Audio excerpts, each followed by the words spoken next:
Hello friends, welcome to your channel Catalyst Soni and this is Soni Singh. Friends, आज मैं आपको 4 बजे के क्लास में जो वीडियो लेकर आई हूँ वो है इंडिविजुअल डिफरेंसेस। इंडिविजुअल डिफरेंसेस जिसको हम लोग बोलते हैं व्यक्तिगत भिन्नता। ये क्वेश्चन जो है आपका 2 सब्जेक्ट में आने के चांस रहते हैं।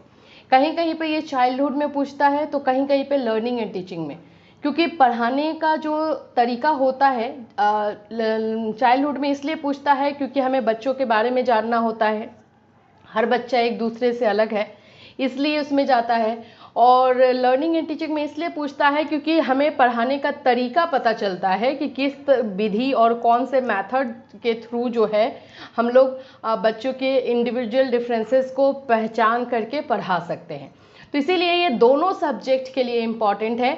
और उससे भी अगर ज़्यादा मैं बताऊं तो ये सीटेट के लिए बहुत इम्पॉर्टेंट है। तो जब आप बीएड फर्स्ट ईयर में ये समझ जाते हो कि एक्चुअली में व्यक्तिगत भिन्नता क्या होती है, इंडिविजुअल डिफरेंसेस क्या होता है, तो आपको सीटेट में इजी हो जाता है। सीटेट में इससे जो है 5 क्वेश्चन रहता है, 5 मार्क्स का क्वेश्चन रहता है। तो ये आप लोगों के लिए बहुत इंपॉर्टेंट हो जाता है अभी समझना और सीटेट में जाकर के इम्प्लीमेंट करना, 5 मार्क्स लाना आपके लिए श्योर शॉर्ट जो है ये एक रास्ता बनाता है। चलिए स्टार्ट करते हैं आज के क्लास को। Chaudhary Charan Singh university BEd first year का अगर आपको क्लास चाहिए, नोट्स चाहिए, तो आप लोग जो है हमसे कांटेक्ट कर सकते हैं। बिहार बीएड एंट्रेंस का पेड क्लास स्टार्ट हो चुका है जिसमें अभी हम लोग रीजनिंग कर रहे हैं, तो आप ज्वाइन कर सकते हैं हमें। फिर उसके बाद से Bihar BEd first year, Agra university BEd first year, Awadh university BEd first year, इनमें से किसी का भी आप क्लास लेना चाहते हैं तो जो आपको नंबर दिया गया है, मोबाइल नंबर, अब आपके पास 2 मोबाइल नंबर होंगे, दोनों में से किसी में भी आप कॉल और मैसेज कर सकते हैं। उसमें आप इससे रिलेटेड जो है भी इंफॉर्मेशन है ले सकते हैं। इसके साथ साथ हम लोग सीटेट का क्लास स्टार्ट कर रहे हैं। सीटेट का पेड क्लास स्टार्ट किया जा रहा है, तो अगर सीटेट का क्लास करना चाहते हैं तो भी आप हमसे जुड़ सकते हैं। चलिए स्टार्ट करते हैं क्लास को। सबसे पहले ये देखिए, ये क्वेश्चन जिस तरह से आता है, जिस पॉइंट पे भी ये क्वेश्चन आता है वो टॉपिक में लाई हूँ। सबसे पहले तो व्यक्तिगत भिन्नता का अर्थ आता है, ठीक है, इसका मीनिंग हमें समझना होगा। पहला पार्ट हो गया इसका मीनिंग। दूसरा जो आता है मीनिंग एंड परिभाषा साथ में आ जाएगा। दूसरा जो आता है प्रकार, आधार और विधियां, यानी कि मैथोलॉजीज, ये आता है। तो ये 2 पार्ट में क्वेश्चन को हम करेंगे। दोनों पार्ट में अलग अलग इंडिविजुअल डिफरेंसेस पे, व्यक्तिगत भिन्नता पे नोट्स लिखने को आएगा, तो उस समय में अर्थ और परिभाषा लिख करके छोड़ देंगे। अगर क्वेश्चन पूछ दे कि व्यक्तिगत भिन्नता से आप क्या समझते हैं, इसके प्रकार और मेथड को या विधियों को लिखिए, इसको पहचानने के तरीके को भी लिखा जाता है, तो वो बताइए। तो वो सारी चीज़ों के लिए अगर आएगा तो लॉन्ग में आएगा, तब वो लॉन्ग में क्वेश्चन आएगा तो एटलीस्ट आपका 15 से 16 नंबर का क्वेश्चन रहेगा, तो आपको पूरा लिखना पड़ेगा जितना आज मैं आपको मटेरियल दे रही हूँ वो। और अगर सिर्फ और सिर्फ ज़्यादातर अगर मैं बोलूँ तो ये शॉर्ट क्वेश्चन में आता है, लॉन्ग में भी आता है। ऐसा नहीं है कि लॉन्ग में आने का जो परसेंटेज है बहुत कम है, ज़्यादा कम नहीं है, लेकिन ज़्यादा दोनों को कंपेयर करें तो शॉर्ट में ज़्यादा आता है, नोट्स लिखने को बहुत ज़्यादा आता है। तो इसलिए अगर शॉर्ट में आएगा तो सिर्फ अर्थ और परिभाषा लिख करके आप छोड़ देंगे, और प्रकार, आधार, विधियां, ये सब आएगा, मैथोलॉजीज, ये सब पूछेगा तो आपको पूरा लिखना है। चलिए स्टार्ट करते हैं क्लास। सबसे पहले तो आपको अर्थ जानना जरूरी है, और इसका ऐसा अर्थ है, ऐसा मीनिंग है ना कि अगर आप इसके कॉन्सेप्ट को समझ लेते हैं तो अपने से लिख सकते हैं। जरूरी नहीं है कि यहाँ पे जो वर्ड्स यूज किया गया है वही करें, आप अपने अकॉर्डिंग वर्ड्स यूज कर सकते हैं, लेकिन मीनिंग जो है सेम निकलना चाहिए। जैसे यहाँ पर है, प्रत्येक शिक्षार्थी स्वयं में विशिष्ट है। विशिष्ट मीन्स सभी बच्चे जो हैं एक दूसरे में जो है स्पेशल होते हैं। सभी बच्चों में कुछ ना कुछ यूनिकनेस होता है, कुछ ना कुछ एक ऐसा चीज होता है जो उसको दूसरे बच्चे से अलग बनाता है। इसका अर्थ है कि कोई भी 2 शिक्षार्थी अपनी योग्यताओं, सूचियों, प्रतिभाओं में एक समान नहीं होते हैं। प्रकृति का नियम है कि संसार में कोई भी 2 व्यक्ति पूर्णतः एक जैसे, यानी कि एकदम डिट्टो एक जैसे नहीं हो सकते हैं।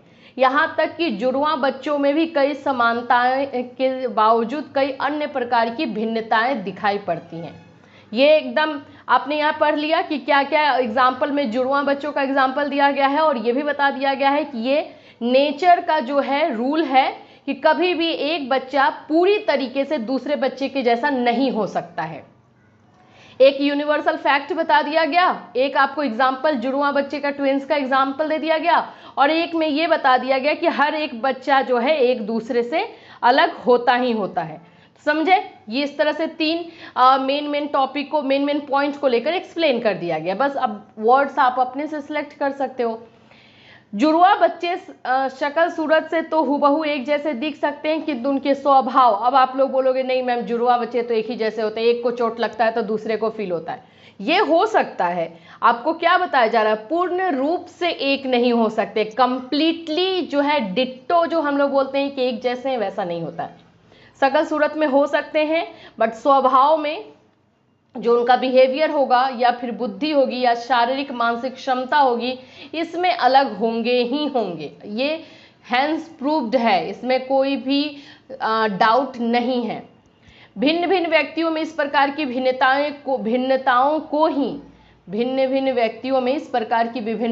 को ही व्यक्तिगत भिन्नता कहा जाता है। ठीक है, क्लियर? चलिए, अर्थ हमने यहाँ क्लियर किया। अब हम परिभाषाओं में, बहुत इजी परिभाषाएं लेकर आई हूँ मैं, 3 लेकर आई हूँ, एक एक लाइन का ही ज़्यादातर मैं ट्राई करती हूँ खोजने का, ताकि आप लोग को लर्न करने में इजी हो। सबसे पहले तो स्किनर का है, व्यक्तिगत भिन्नताओं से हमारा तात्पर्य व्यक्तित्व के उन सभी पहलुओं से है जिनका मापन और मूल्यांकन किया जा सकता है। सबसे पहले तो इनका स्किनर ने ये बात क्लियर किया है कि इंडिविजुअल डिफरेंसेस की अगर हम बात करें तो वैसे किसी भी इंसान की पर्सनालिटी के उन सारे पहलुओं की बात करें जिसका मापन और मूल्यांकन हो सकता है, उसी को हम व्यक्तिगत भिन्नता के अंतर रखते हैं। दूसरा है टॉयलर के अनुसार,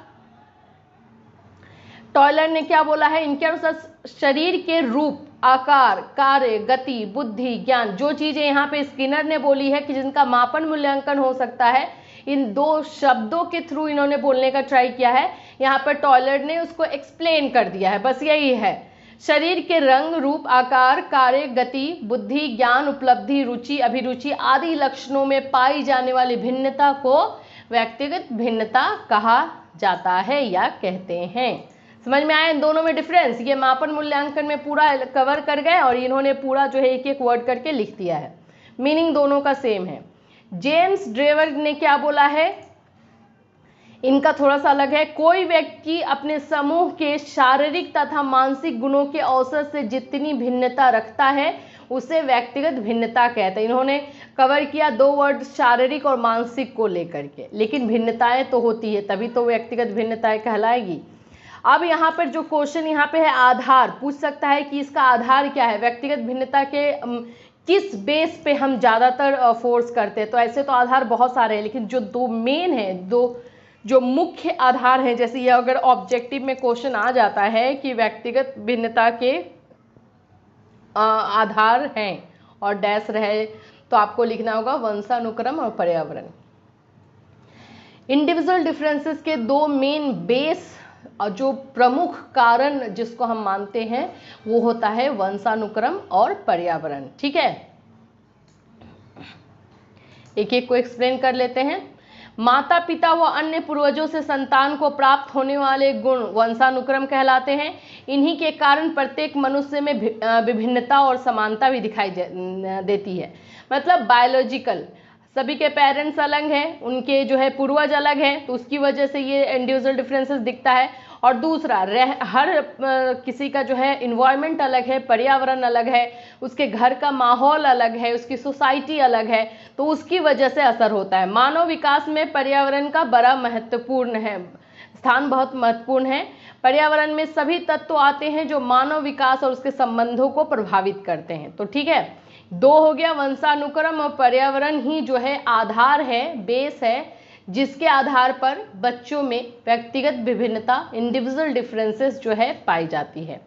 अब हम इसके रीज़न को देखेंगे। देखिए, रीज़न को मैंने एक्सप्लेन नहीं किया है। रीज़न ये है कि आपको एक्सप्लेनेशन दे देती हूँ तो आप एक्सप्लेनेशन पे ज़्यादा फोकस करने लगते हो, आपको एक्सप्लेनेशन को नहीं देखना है। आप बीएड के स्टूडेंट हो, आप खुद से किसी भी वर्ड्स को, किसी भी टॉपिक को आप जो है आप एक्सप्लेन कर सकते हो। तो यहाँ पे सिर्फ और सिर्फ आपको पॉइंट याद करना है और एक्सप्लेनेशन पॉइंट को समझते चलना है, और एक्सप्लेनेशन आपको खुद से करना है। जैसे कि व्यक्तिगत भिन्नता के कारण में अगर देखा जाए जो रीज़न है, अगर मेन रीज़न दो ही हम मानते हैं, वंशानुक्रम, वातावरण, लेकिन बाकी सारे रीज़न है तो इसमें हम मानेंगे पहला तो ऑफकोर्स वंशानुक्रम रहेगा, हेरिडिटी। तो इसमें आप इसको कैसे लिख सकते हो कि माता पिता के द्वारा मिले हुए गुणों को वंशानुक्रम गुण कहते हैं, जो कि सभी बच्चों में अलग अलग होता है। ठीक है, ये हो गया। दूसरा है वातावरण। वातावरण का ऑफकोर्स स्थान बहुत महत्वपूर्ण है और वातावरण का इम्पैक्ट, जो प्रभाव है वो बच्चों के ऊपर देखने को मिलता है। तो हर एक बच्चे का जो है वातावरण अलग होना और वातावरण से क्या लेना है और क्या नहीं लेना है ये बच्चे के ऊपर डिपेंड करता है, उसकी वजह से भी इंडिविजुअल डिफरेंसेस होता है। तीसरा पॉइंट है स्वास्थ्य, हेल्थ। सभी बच्चे का हेल्थ एक जैसा तो नहीं होता है, कोई किसी को जो है कफ सर्दी खांसी रहे, किसी को फीवर रहे, कोई स्ट्रांग हो, कुछ जो है फिजिकली बहुत फिट हो, कुछ फिजिकली वीक हो। तो ये सब चीज़ का असर दिखता है जिसकी वजह से अलग हो सकते हैं बच्चे। आयु और बुद्धि, एज और इंटेलिजेंस की वजह से जो है ये इंडिविजुअल डिफरेंसेस आता है। जाति, प्रजाति व राष्ट्र, अगर देखा जाए तो ये तीन है, तो जाति, प्रजाति और राष्ट्र की वजह से अलग कास्ट के हैं, अलग जगह रहते हैं, अलग देश है। अब इंडिया के बच्चे को अमेरिका के बच्चे से कंपेयर करेंगे तो ऑफकोर्स तो इन डिफरेंसेस तो मिलेगा ही आपको, तो ये एक हो जाता है।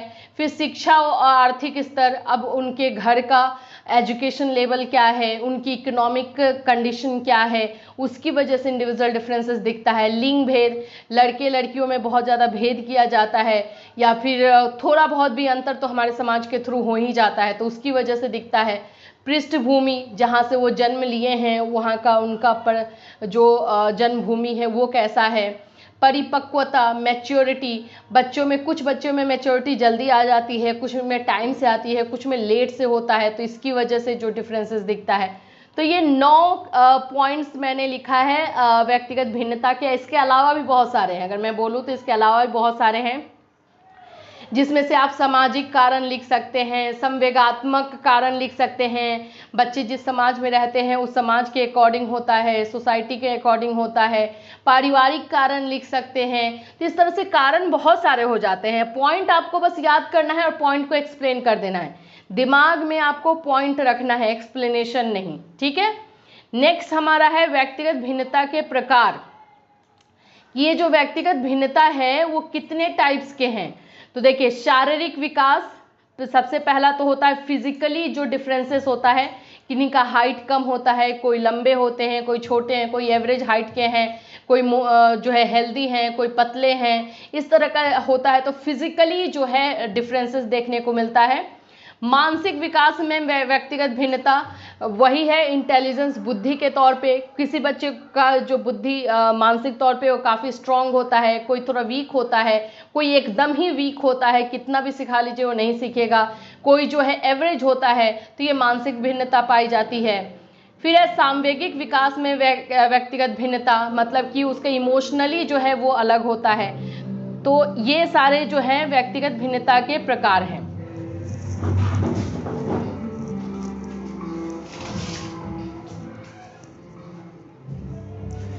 तो इस तरह से जो है आप लोगों को डिफरेंसेस देखने को मिलते हैं। इसमें आपका सांवेगिक विकास भी हो गया, इमोशनल डिफरेंसेस हो गए। इसके बाद से आप देखेंगे व्यक्तिगत संबंधी व्यक्तित्व संबंधी यानी कि पर्सनालिटी संबंधित जो है वो इंडिविजुअल डिफरेंसेस को देखने को मिलता है। उपलब्धियों में अंतर, मतलब अचीवमेंट बच्चे का जो है क्या है, कितना है, उसके अकॉर्डिंग है। इसी तरह से भाषा के आधार पर, लिंग के आधार पर, ये सारे जो है प्रकार हैं, मतलब कि हमें इस तरह के अलग अलग बच्चे देखने को मिलते हैं। वैसे ये 3 मेन हैं, अदरवाइज ये सारे जो है बनाए हुए हैं जो जिसके आधार पर भी हम कह सकते हैं। अब इनको जानने के लिए विधि जो है तो परीक्षण व्यक्ति, मतलब कि हम बच्चे ऑब्जर्वेशन मेथड द्वारा करते हैं। दूसरा इतिहास, उस बच्चे का जो है केस हिस्ट्री देखते हैं कि उसका कैसा है, उसकी वजह से हमारे व्यक्तिगत भिन्नता की रीज़न पाए जाते हैं। मेथड वही है, सामूहिक अभिलेख है, ग्रुप में लिया जाता है। तो इस तरह से ये 3 विधियां हैं जिसको हम यूज़ करके व्यक्तिगत भिन्नता के बारे में पता कर सकते हैं। मोस्ट इम्पॉर्टेंट ये है व्यक्तिगत भिन्नता के महत्व। देखिए, व्यक्तिगत भिन्नता के महत्व को आपको भी जानना जरूरी है, क्योंकि आप पढ़ाने जाएंगे तो आपको पता होना चाहिए ये क्यों इम्पॉर्टेंट है। शिक्षार्थी व्यक्तिगत भिन्नता प्रदर्शित करते हैं, अतः एक शिक्षक को सीखने के विविध अनुभवों को उपलब्ध कराना चाहिए। इसलिए कक्षा का आकार तय करने में भी व्यक्तिगत भिन्नता का ज्ञान विशेष सहायक होता है। व्यक्तिगत भिन्नता का सिद्धांत व्यक्तिगत शिक्षण पर जोर डालता है। इसके अनुसार बालकों को ध्यान में रखकर उसकी शिक्षा की व्यवस्था की जानी चाहिए। व्यक्तिगत विभिन्नता का ज्ञान शिक्षकों को बालकों के शारीरिक दोषों को समझने में सहायता प्रदान करता है। तो मतलब हर तरह के बच्चों में जो भी समस्यात्मक चीजें हैं वो आपको व्यक्तिगत भिन्नता के वजह से पता चल जाएगा। एक बच्चा दूसरे से फिजिकली अलग है, मेंटली अलग है, इमोशनली अलग है। किसी बच्चे को गुस्सा ज्यादा आता है, कोई जो है बहुत लेट से गुस्सा होता है, कोई बहुत सैड रहता है, कोई चुप रहता है। ये सारी चीज़ों का रीज़न आपको इंडिविजुअल डिफरेंसेस के बारे में जानने के बाद ही पता चलेगा। तो ये है, बच्चों को गृह कार्य देते समय भी उनका ध्यान रखा जाता है कि कौन बच्चा, किसकी राइटिंग खराब है तो उसको होमवर्क राइटिंग के लिए दिया जाए, कौन जो है लर्निंग बहुत अच्छा कर रहा है या लर्निंग खराब है तो उसको भी देख कर दिया जाता है। तो ये सारे रीजंस हैं जो है कि व्यक्तिगत भिन्नता के बारे में एक टीचर को पता होना चाहिए, ताकि वो अपने क्लास में उसको अच्छी तरीके से यूज़ करे। बालकों के निर्देशन में व्यक्तिगत भिन्नता की विशेष भूमिका होती है। व्यक्तिगत भिन्नता का ज्ञान शिक्षकों में विद्यालय प्रबंध को कक्षा के वर्गीकरण में सहायता प्रदान करता है। तो इस इंडिविजुअल डिफरेंसेस के बारे में जिस तरह से भी क्वेश्चन आता है, सारा टाइप्स मैंने बता दिया, इस तरह से क्वेश्चन आएंगे, आपको ये कर लेना है ताकि कहीं से कोई भी क्वेश्चन आपका छूटे ना। तो फिर मिलूंगी आपसे नेक्स्ट क्लास में। Till then have a nice day.